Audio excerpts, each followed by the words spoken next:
ठेके पर ज़मीन लेने वाला उशर अदा करेगा या फिर मालिक ज़मीन उशर अदा करेगा। इस सूरत के अंदर याद रखना दो मौक़िफ़ हैं। एक इमाम आज़म अबू हनीफ़ा रहमतुल्लाह अलैह के यहाँ वो फरमाते हैं कि जो मालिक ज़मीन है वो उशर अदा करेगा, और दूसरा जो मौक़िफ़ है वो साहिबैन का है, इमाम मोहम्मद और इमाम अबू यूसुफ रहमतुल्लाह अलैह।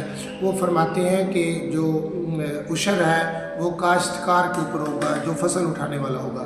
और याद रखना फतवा भी साहिबैन के कौल के ऊपर है, जो ठेकेदार होगा वो चूँकि फसल का जो है मालिक वो ठेकेदार है, काश्तकार है, तो इस सूरत के अंदर काश्तकार ही उशर निकालेगा।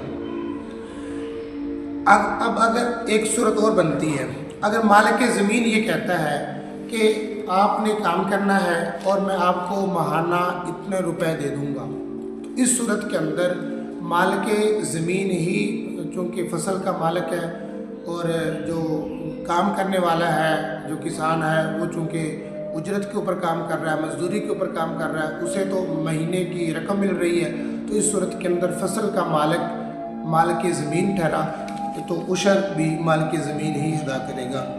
और अगर हिस्से के अंदर शामिल है तो अगर निसफ़ हिस्सा तो निसफ़ उशर होगा। यानी कि खुलासे के तौर पर ये बात ज़हन के अंदर रखिएगा, जो कुल पैदावार होगी उसमें से 20वां या 10वां हिस्सा उशर का निकालना होगा।